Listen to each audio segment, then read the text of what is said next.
जय हिंद साथियों।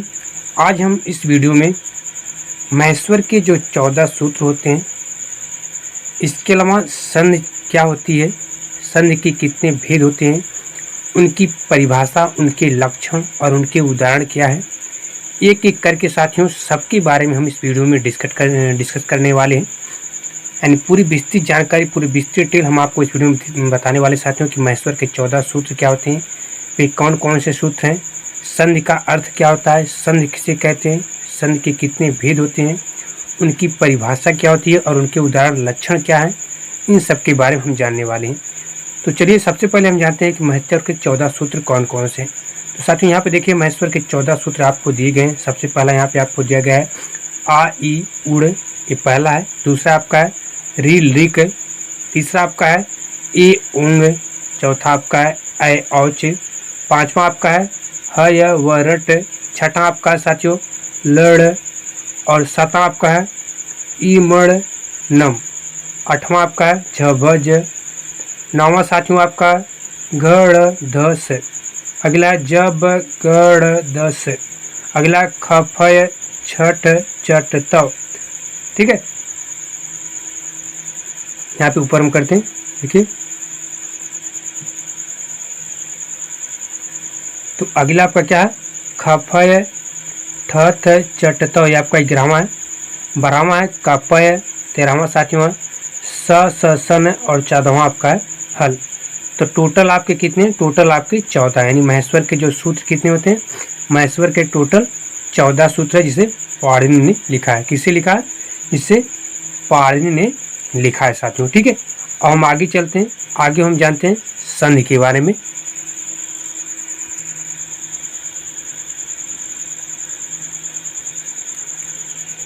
तो सबसे पहले साथियों हम जानते हैं संधि का अर्थ। संधि का अर्थ क्या होता है साथियों, संधि का अर्थ होता है मेल या जोड़। ठीक है, सिंपल सी बात आप जानिए कि संधि का अर्थ ही होता है साथियों, संधि मतलब जोड़ना या फिर मेल करना। संधि की परिभाषा है साथियों कि जब पहले शब्द का अंतिम वर्ण तथा दूसरे शब्द का प्रथम वर्ण किसी नियम या सूत्र से मिलते हैं, ठीक है, और नया रूप धारण कर लेते हैं, वहां पे साथियों आपका क्या होता है, संधि कहलाता है। यानी कहने का मतलब यह साथियों, जब पहले शब्द का अंतिम वर्ण तथा दूसरे शब्द का प्रथम वर्ण किसी नियम या सूत्र से मिलते हैं, ठीक है, उनके मिलने से जो नया रूप का निर्माण होता है उसे हम क्या कहते हैं, उसे हम संधि कहते हैं। जैसे देखिए, जैसे यहाँ पे देखिए दिया गया है विद्या धन आलय। यहाँ पे देखिए विद्या में जो द्या है आपका क्या है, ये अंतिम वर्ण है, और आलय में आ जो है आपका क्या है, ये आपका प्रथम वर्ण है। तो जब पहले शब्द का, ये पहला शब्द आपका हो गया विद्या, विद्या का पहले शब्द का अंतिम वर्ण दा हो गया, और दूसरा शब्द आपका हो गया आलय, और दूसरा शब्द का प्रथम वर्ण यानी आ, जब जो है किसी नियम या सूत्र से मिलते हैं, इनके मिलने से साथियों जो नया रूप बनता है, जो नए शब्द का निर्माण होता है, उसे हम साथियों क्या कहते हैं, संधि कहते हैं। जैसे देखिए विद्या धन आलय बराबर आपका विद्यालय। तो विद्यालय क्या हो गया, यहाँ देखिए विद्या एक शब्द और धन आलय दूसरा शब्द, दोनों मिलकर एक तीसरे नए शब्द का निर्माण कर रहे हैं। तो यहाँ पे आपका क्या होगा, विद्यालय आपका संधि हो गया। ठीक है, इसी प्रकार से आप संधि की परिभाषा को साथियों बहुत आसानी से याद रख सकते हैं कि उदाहरण के माध्यम से आप बिल्कुल याद रखिए कि जब पहले शब्द का, ये आपका पहला शब्द हो गया, जब पहले शब्द का अंतिम वर्ण तथा दूसरे शब्द का, ये दूसरा शब्द आपका है, दूसरे शब्द का प्रथम वर्ण किसी नियम या सूत्र से मिलते हैं, इनके मिलने के बाद, इनके जुड़ने के बाद जिस नए रूप का निर्माण होता है साथियों, उसी को हम क्या कहते हैं, उसी को हम संधि कहते हैं। जो संधि होती है साथियों, संधि के 3 भेद होते हैं। कौन कौन से, पहला है आपका है स्वर संधि, दूसरा साथियों आपका है व्यंजन संधि, और तीसरा आपका है विसर्ग संधि। तो आज हम जानने वाले हैं साथियों स्वर संधि के बारे में कि स्वर संधि जो होती है, स्वर संधि की परिभाषा क्या होती है, स्वर संधि के कितने भेद होते हैं, और उनके लक्षण और उदाहरण क्या है, उनके बारे में पूरा विस्तृत डिटेल हम जानेंगे। तो सबसे पहले हम जानते हैं कि स्वर संधि की परिभाषा क्या होती है। तो स्वर संधि की परिभाषा होती है साथियों कि जब स्वर से, सिंपली बात जानिए कि जब स्वर से मिलता है तो साथियों उससे हम स्वर संधि कहते हैं। कैसे, तो सिंपली साथियों आप जानिए कि जब स्वर से मिलता है तो उसे हम स्वर संधि कहते हैं। जैसे उदाहरण देखिए यहाँ पे दिया है, उदाहरण के माध्यम से आप बिल्कुल क्लियर हो जाइए। कप धन ईसा, यहाँ पे कप जो है ना, कप में आपका छोटी ये भी आपका स्वर है, और धन ईसा में ये बड़ी है, ये भी आपका स्वर है। यानी जब स्वर स्वर से मिलते हैं, यहाँ पर भी आपका स्वर है और यहाँ पर भी स्वर है, जब स्वर जो है स्वर से मिलते हैं साथियों, तो आपका क्या होता है, आपका वहाँ पे स्वर संधि होता है। जैसे देखिए कप धन ईसा, कप धन ई धन ईसा बराबर आपका क्या हो गया, कपीसा। अब साथियों हम जानते हैं कि स्वर संधि का कितना भेद होता है। तो स्वर संधि जो होता है साथियों, मुख्य रूप से स्वर संधि के 5 भेद होते हैं, लेकिन यहाँ पे हमने आपको 6 भेद बताया। एक पूर्व रूप स्वर संधि के बारे में भी आपको यहाँ पे बताया है, ठीक है। लेकिन मुख्य रूप से जो स्वर संधि होती है, स्वर संधि के मुख्य रूप से 5 भेद होते हैं। कौन कौन से होते हैं? सबसे पहले आपका देखिए यहाँ पे दीर्घ स्वर संधि दिया गया है, और आयात स्वर संधि आपका जो है 5वां है। तो हम जान लेते हैं। तो सबसे पहला क्या था साथियों, सबसे पहले आपका था दीर्घ स्वर संधि, उसके बाद आपका यण स्वर संधि है दूसरा, तीसरा साथियों आपका है गुण स्वर संधि, चौथा आपका है वृद्धि स्वर संधि, और 5वां आपका था आयात स्वर संधि, और छठा साथियों यहाँ पे हमने आपको बताया पूर्व रूप स्वर संधि के बारे में भी हम आपको यहाँ पे बताएंगे। तो सबसे पहले जो आपका है दीर्घ स्वर संधि, यानी अका सवर्ण दीर्घा, ठीक है। ये क्या साथियों, ये इसका सूत्र है, अका सवर्ण दीर्घा। क्या साथियों, ये दीर्घ स्वर संधि का क्या है, सूत्र है। इसकी परिभाषा साथियों कि जब पहले शब्द के अंत में ह्रस्व या दीर्घ, ठीक है, आ ई उ री हो, तथा दूसरे शब्द के अंत में इन्हीं का सवर्ण स्वर वर्ण आए, तो साथियों वहाँ पे आपका क्या होता है, वहाँ पे आपका दीर्घ स्वर संधि। इस सवर्ण स्वर क्या होता है साथियों, ये भी आप जान लीजिए। यानी कहने का मतलब यह साथियों, जब एक सवर्ण स्वर दूसरे सवर्ण स्वर से मिलता है तो वहाँ पे आपका दीर्घ स्वर संधि होता है। कैसे? जैसे देखिए यहाँ पे आपका उदाहरण दिया गया है कि हिम धन आलय, हिम धन आ धन आलय बराबर आपका क्या हो गया, हिमालय, ठीक है। ये जो आपका, तो थोड़ा सा साथियों ये आप जो है, जो आपका सवर्ण स्वर होता है, सवर्ण स्वर के बारे में भी आप जान लें कि सवर्ण स्वर आखिर होता क्या है। यहाँ पे जैसे मान लीजिए यहाँ पर दे दिया आपका डेफिनेशन, जैसे दिया कि जब एक सवर्ण स्वर दूसरे सवर्ण स्वर से मिलते हैं तो वहाँ पे आपका दीर्घ स्वर संधि होता है। लेकिन आप सोचेंगे कि ये सवर्ण स्वर क्या होता है, तो सवर्ण स्वर के बारे में आप जान लीजिए। सवर्ण स्वर क्या होते हैं कि एक ही स्थान, ठीक है, एक ही स्थान एवं एक ही प्रयत्न से उच्चरित होने वाले स्वर वर्णों को साथियों क्या कहा जाता है, सवर्ण स्वर वर्ण कहा जाता है। सवर्ण स्वर मतलब समान स्वर वर्ण, जैसे इसे हम बोलते हैं, ठीक है। यानी एक ही स्थान एवं एक ही प्रयत्न से उच्चरित होने वाले स्वर वर्णों को सवर्ण स्वर कहा जाता है, सवर्ण स्वर कहा जाता है, सवर्ण स्वर कहलाती हैं। जैसे देखिए यहाँ पे आपको उदाहरण भी दिया गया है कि आ इ ई उ री री, ये सब क्या है, ये सब साथियों सवर्ण स्वर के उदाहरण है। यहाँ देखिए नोट भी दिया गया है। नोट में आपको बताया कि जो ली का प्रयोग होता है, जो ली का प्रयोग होता है हिंदी साहित्य में नहीं होता है, संस्कृत साहित्य में भी यंत्र तंत्र में भी प्रयोग होता है इसका ली का, बाकी ली का प्रयोग नहीं किया जाता। इसका प्रयोग वैदिक साहित्य में होता है, ठीक है। ली का जो प्रयोग होता है साथियों केवल वैदिक साहित्य में होता है। यहाँ पे देखिए कुछ आपको उदाहरण दिए गए हैं जो दीर्घ स्वर संधि के उदाहरण है। जैसे सबसे पहले आ का उदाहरण आपको दिया गया कि औषधालय, औषधालय में औषध धन आ धन आलय बराबर आपका औषधालय हो गया। अगला है धनार्थी, धन धन अर्थी, यानी धन धन आ धन अर्थी बराबर आपका क्या हो जाएगा, धनार्थी। यहाँ पे आपका ई का उदाहरण दिया गया है, इसे भी आप देख लीजिए। कप धन ईशा, कप धन ई धन ईशा बराबर आपका क्या हो जाएगा, कपीशा। तो यहाँ पर एक एक उदाहरण आपको दिया गया है, इससे आप कन्फर्म। जैसे आ का उदाहरण यहाँ पे आपको दिया गया है, जैसे औषधालय हो गया। ई का उदाहरण भी आपको दिया गया है, आप बिल्कुल यहाँ पे देख सकते हैं। इसके अलावा ऊ का भी उदाहरण दिया गया, जैसे भानु धन उदिया, भान धन ऊ धन उदिया बराबर भानुदिया। री का भी उदाहरण यहाँ पे दिया गया साथियों आपको, पितृ धन ऋणम। यहाँ पर साथियों देखिए आपको री का भी उदाहरण दिया गया है, पित्त धन री धन ऋणम बराबर आपका क्या हो जाएगा, पितृम, ठीक है। अब साथियों आपका आ जाता है अगला यण स्वर संधि। इसका जो है, इसके जो सूत्र है साथियों, जो यण स्वर संधि का सूत्र है वो देखिए इको यणच। ये क्या है, इको यणच जो है साथियों या यण स्वर संधि का सूत्र है।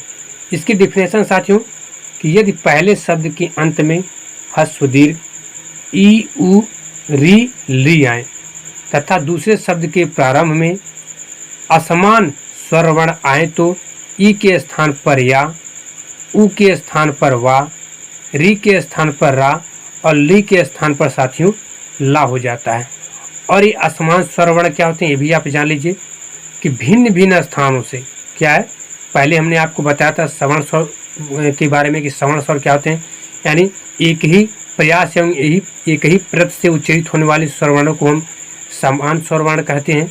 और असमान स्वर वर्ण क्या होते हैं कि भिन्न भिन्न स्थानों, ठीक है, भिन्न भिन्न स्थानों एवं प्रयत्नों से उच्चरित होने वाले स्वर वर्णों को साथियों असमान स्वर वर्ण कहा जाता है। जैसे आ ई उ आ ओ, ये सब क्या है, ये सब असमान स्वर वर्ण है। ठीक है, तो सिंपल सी आप परिभाषा जानिए कि यदि पहले शब्द के अंत में, यहाँ पर भी आपका यण स्वर संध होगा साथियों, यदि पहले शब्द के अंत में ह्रस्व दीर्घ ई उ ली आए तथा दूसरे शब्द के प्रारंभ में इन्हीं का क्या है कोई असमान स्वर वर्ण आते हैं तो ई के स्थान पर आपका या हो जाता है, उ के स्थान पे वा हो जाता है, री के स्थान पे रा हो जाता है और ली के स्थान पे आपका ला हो जाता है। किस प्रकार से होता है, चलिए हम उदाहरण के माध्यम से आपको पूरा दिखाते हैं डिटेल।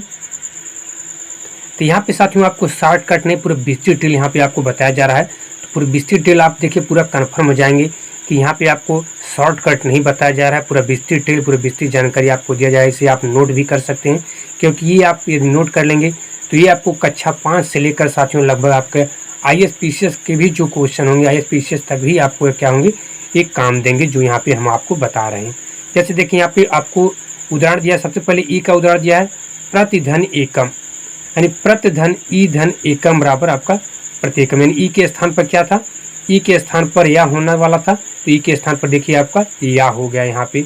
इसी प्रकार से इत्यादि है, इत धन आज, इत धन ई धन आज बराबर आपका क्या हो जाए, इत्यादि। यहाँ पर भी ई के स्थान पे आप क्या हो गया, यहाँ पर भी साथियों आपका ई के स्थान पे या हो जाएगा।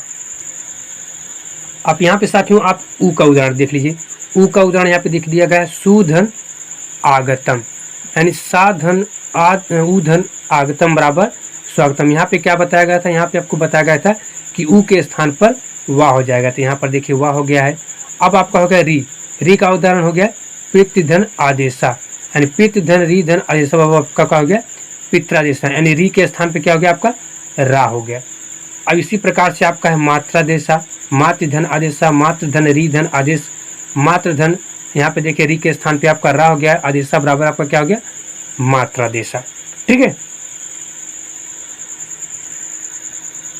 यहाँ पे साथियों देखिए आपको ली का भी उदाहरण बताया गया। ली का उदाहरण कौन है, लाकृत, यानी ली धन आकृत, ला धन री धन लाकृत, यानी री के स्थान पे क्या होता, ली के स्थान पे आपका ला हो जाएगा। ठीक है, ला धन लाकृत बराबर आपकी लाकृत। तो हमें उम्मीद है कि आपको समझ में आ गया होगा कि जहाँ पर भी आपका यण स्वर संध होगा साथियों, उसका सूत्र होता है इको एणज। ठीक है, यहाँ पे देखिए आपको दिया गया है यण स्वर संध का सूत्र होता है इको एणज। तो आपको पूरा क्लियर हो गया होगा, पूरा बेसिक डिटेल इसका आपको पता होगा साथियों कि यण स्वर संध का जो है सूत्र क्या होता है और इसे आप कैसे पहचान सकते हैं, इसकी परिभाषा क्या है। साथियों यदि पहले शब्द के अंत में ह्रस्व दीर्घ ई उ री ली आए तथा दूसरे शब्द के प्रारंभ में कोई असमान स्वर आता है साथियों, तो आपका ई के स्थान पर या, उ के स्थान पर वा, री के स्थान पर रा और ली के स्थान पर ला हो जाता है। तो वहाँ पे आपका क्या होता है, वहाँ पे आपका यण स्वर संधि होता है। ठीक है, तो साथियों अब हम बात करने वाले हैं गुण स्वर संधि के बारे में। गुण स्वर संधि की परिभाषा क्या होती है, इसका सूत्र साथियों आद गुणा, क्या है, आद गुण है। आद गुणा क्या है, गुण स्वर संधि का सूत्र है। इसकी परिभाषा साथियों कि यदि पहले शब्द के अंत में ह्रस्व दीर्घ आ हो, एक चीज आप ध्यान रखें कि यदि पहले शब्द के अंत में केवल ह्रस्व या दीर्घ आ हो तथा दूसरे शब्द के प्रारंभ में ह्रस्व दीर्घ, ठीक है, ये साथियों आपका गुण स्वर संधि का परिभाषा है। तो आप याद रखिए कि जब पहले शब्द के अंत में ह्रस्व या दीर्घ आ हो तथा दूसरे शब्द के प्रारंभ में ई उ री ली हो तो, ठीक है, आ धन ई बराबर आपका क्या हो जाएगा, ई हो जाएगा, यानी ई के स्थान पर ए आपका हो जाता है, उ के स्थान पे आपका ओ हो जाता है। ठीक है, ऊ के स्थान पे आपका क्या हो जाएगा, ओ हो जाएगा, तथा री के स्थान पर साथियों आपका अर हो जाता है, तथा ली के स्थान पे आपका अल हो जाएगा। ये चीज़ आप ध्यान रखेंगे। ये आपका क्या होता है, ये आपका गुण स्वर संधि में होता है साथियों। जैसे देखिए यहाँ पे आपका उदाहरण दिया गया है, सबसे पहले आपका उदाहरण यहाँ पे दिया गया है, ई का उदाहरण, रमेशा यानी रमा धन ईसा, रम धन आ धन ईसा बराबर रमेशा। यानी यहाँ पे आपको बताया गया था कि जब पहले शब्द के अंत में क्या हो, आ हो, यहाँ देखिए आ आपका आया हुआ है पहले शब्द के अंत में, तथा दूसरे शब्द के प्रारंभ में क्या हो, ई उ री ली कोई भी आए तो ई के स्थान पर आपका ए हो जाएगा। यहाँ देखिए ई के स्थान पे आपका ए हो गया है, यहाँ पे आपका रमेश हो गया है, और ऊ के स्थान पे आपका ओ हो जाएगा। जैसे देखिए यहाँ पर ओ का उदाहरण दिया गया है कि महाधन उदया, महाधन आधन उदया, यानी ऊ के स्थान पर यहाँ पे देखिए आपका ओ हो गया, बराबर आपका हो जाएगा महोदया।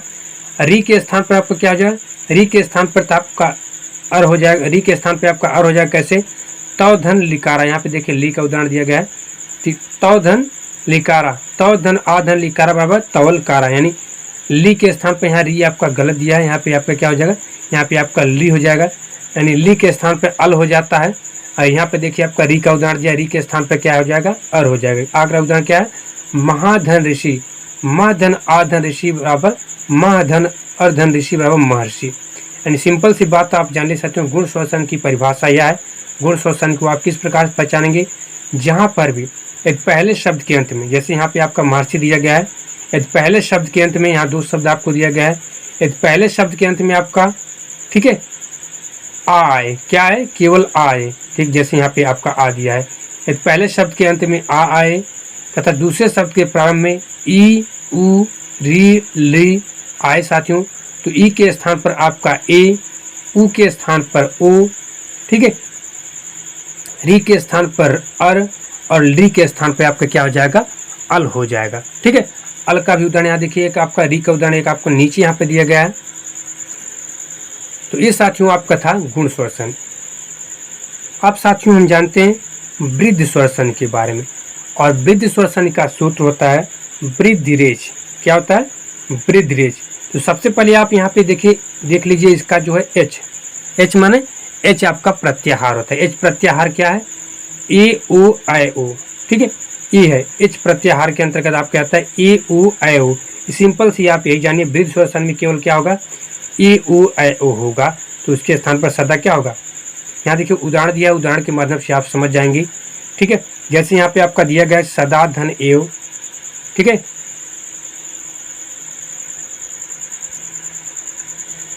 तो सबसे पहले साथियों आप जो है वृद्धि श्वसन का उदाहरण दीजिए, क्योंकि यदि आप वृद्धि श्वसन का उदाहरण देख लेंगे तो आपके मन में जो भी उदाहरण देखते हुए जो भी आपके मन में कन्फ्यूजन होगा वो सारे कन्फ्यूजन आपके दूर हो जाएंगे। तो सबसे पहले आप जो है वृद्धि श्वसन का जो है उदाहरण देख लीजिए। यहाँ पे देखिए आपको परिभाषा सबसे पहले आपको यहाँ पे दिया गया है कि यदि पहले शब्द के अंत में, ये चीज़ आप ध्यान रखें कि यदि पहले शब्द के अंत में ह्रस्व दीर्घ आ हो, क्या हो, केवल आ हो, तथा दूसरे शब्द के प्रारंभ में ह्रस्व दीर्घ ए ऐ, जो हमने आपको बताया एच प्रत्याहार, यानी ए ऐ और ओ अ हो, तो ए ऐ के स्थान पर साथियों आपका ऐ, तथा ओ अ के स्थान पर आपका अ हो जाता है। यानी कहने का मतलब यह साथियों कि हमेशा बड़ी मात्रा होती है। ठीक है, इससे जैसे देखिए यहाँ पे आपको एक उदाहरण आपको दिया गया है आपका मतैक। यहाँ देखिए मत धन, जैसे यहाँ पे आपका उदाहरण दिया गया है मतैक। मतैक में क्या है, मत धन ऐक, मत धन आ धन ऐक बराबर मत धन ऐक बराबर आपका हो गया मतैक। यहाँ पे देखिए बिल्कुल आपको समझाया गया, आप यहाँ पे एक एक करके देख सकते हैं किस प्रकार से आपका विग्रह होगा और किस प्रकार से होगा।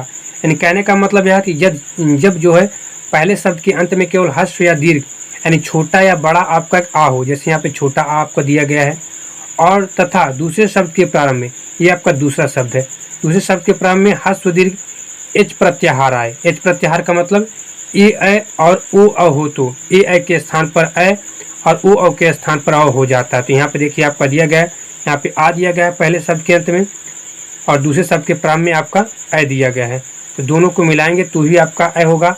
यदि यहाँ पे छोटा होगा तो भी आपकी बड़ी ही मात्रा यहाँ पे होगी। ठीक है, और भी उदाहरण है आप यहाँ पे देख लीजिए। जैसे देखिए, जैसे यहाँ पे आपका दिया गया है महाधन ओजा। क्या दिया गया है, महाधन ओजा, यानी महाधन आ धन ओजा।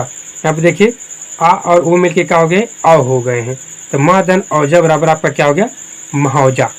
ठीक है, इसी प्रकार से यहाँ पे देखिए अगला आपको दिया है अध धन ऐव। क्या दिया गया है, अध धन ऐव, अध धन आ धन ऐव। यहाँ पे देखिए छोटा, यहाँ पे छोटे ए हैं, लेकिन दोनों को मिलाकर क्या हो गया, अय हो गया, बड़ा अय हो गया। जैसे अद्य धन ऐव बराबर आपका अद्यव। इसी प्रकार से और भी बहुत सारे साथियों वृद्ध स्वर संधि के क्या है, उदाहरण है। तो सिंपल सा जानिए साथियों, आप जो है वृद्ध स्वर संधि को कैसे याद रखेंगे। जहाँ पर यदि पहले शब्द के अंत में, यानी जब आप यहाँ पे जो है जहाँ पे विग्रह होता है, यहाँ पे आप ध्यान लीजिए, ये सदा जौन है एक पहला शब्द आपका है और ऐव जो है आपका क्या है, दूसरा शब्द है। यानी जब पहले शब्द के अंत में आपका छोटा या बड़ा, यानी क्या उसको बोलते हैं, दीर्घ या ह्रस्व या दीर्घ, छोटा या बड़ा आपका आ हो, केवल छोटा आ हो यहाँ पे, या फिर आपका बड़ा आ हो, तथा दूसरे शब्द के प्रारंभ में एच प्रत्याहार आए। एच प्रत्याहार का मतलब जैसे ए ऐ हो या फिर ओ अ आए। ठीक है, यहाँ पे देखिए एच प्रत्याहार आपको दिया गया है, ए ऐ आए या फिर ओ अ आए, तो वहाँ पे आपका क्या होता है, वहाँ पे आपकी बड़ी मात्रा हो जाती है, हमेशा वहाँ पे आपका क्या होगा, बड़ी मात्रा हो जाएगा। जैसे सदा धन एव, यहाँ पे देखिए सद धन एव, छोटा आई आपका है, यहाँ पे ए आपका आया है, तो चाहे छोटा आ यहाँ पे आए, चाहे आपका बड़ा आए, और यहाँ पे आपका चाहे ए आए चाहे ऐ आए, दोनों जब यहाँ पे, दोनों का जब यहाँ पे मेल होगा साथियों, तो हमेशा यहाँ पे बड़ी मात्रा लिखाएगी। तो क्या हो जाएगा आपका, देखा यहाँ पे होगा सद धन एव बराबर आपका क्या हो गया, सदैव। इसी प्रकार से मौजा वाला भी है और इसी प्रकार से अद्य वाला भी है। ठीक है, तो हमें उम्मीद है कि आपके मन में जो भी डाउट होगा वो सारे डाउट क्लियर हो गए होंगे।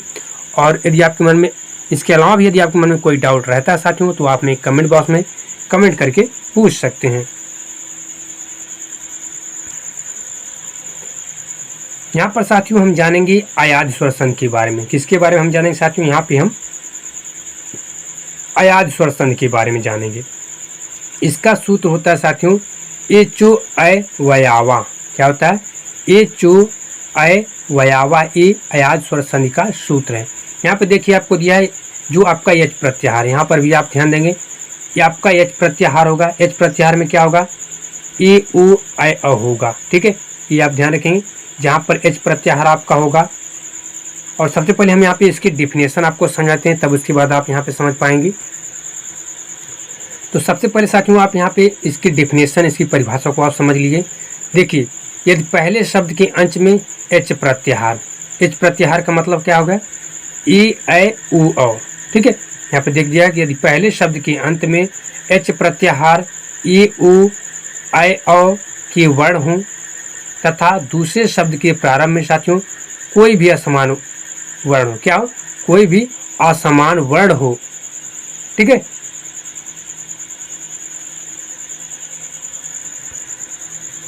कोई भी साथियों आपका क्या हो, कोई भी आपका असमान वर्ण हो तो ए के स्थान पर आपका ऐ हो जाएगा। क्या होगा, ए के स्थान पे आपका ऐ हो जाएगा, ओ के स्थान पर आपका औ हो जाएगा, ऐ के स्थान पर आपका आय हो जाएगा, तथा अ के स्थान पर साथियों आपका आव हो जाता है।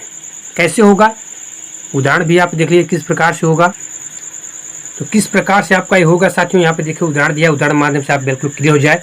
ये आप सिंपली सी बात जानिए कि अयाद स्वर संधि की परिभाषा यह है कि जब पहले शब्द के अंत में एच प्रत्याहार आपका आए, ए उ या फिर ऐ अ आए, तथा दूसरे शब्द के प्रारंभ में कोई भी असमान वर्ण आए, तो इनके मेल से क्या होगा, इनके मेल से ए के स्थान पर आपका ऐ हो जाएगा।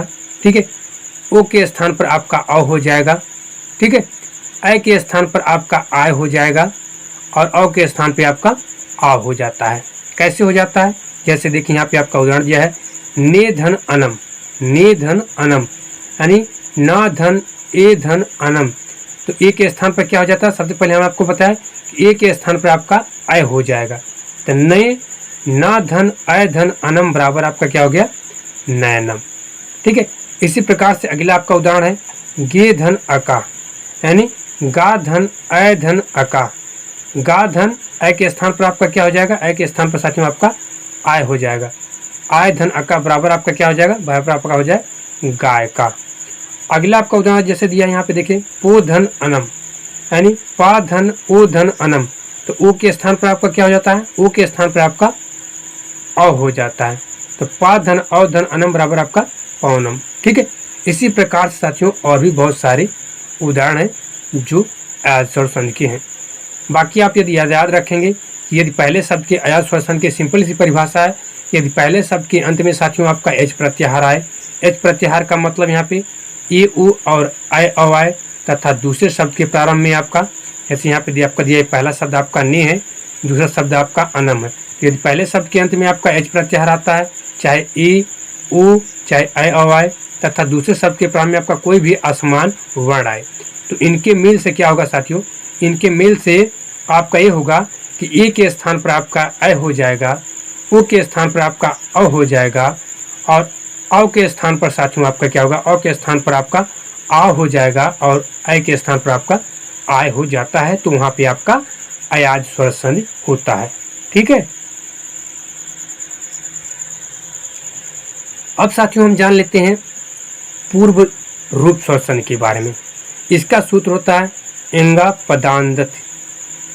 इसका सूत्र साथियों जो पूर्व रूप स्वर संधि होती है, इसका सूत्र है एंगा पदांतादति।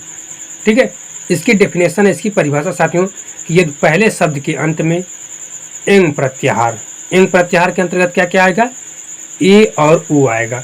यदि पहले शब्द के अंत में एंग प्रत्याहार आपका आता है, ए उ आता है, ठीक है, के वर्ण हो तथा दूसरे शब्द के प्रारंभ में आपका ह्रस्व या दीर्घ, ठीक है, ह्रस्व या दीर्घ यानी छोटा या बड़ा आपका आ हो, तो आ के स्थान पर अवग्रह का चिन्ह हो जाता है, वहाँ पे आपका पूर्व रूप स्वर संधि होता है। कैसे होता है, जैसे देखिए आपका यहाँ पे साथियों आपका उदाहरण दिया गया कि तेजो धन अश, तेजो धन अश बराबर आपका तेजो अश, यहाँ देखिए अवग्रह का चिन्ह आपका हो गया आ के स्थान पर।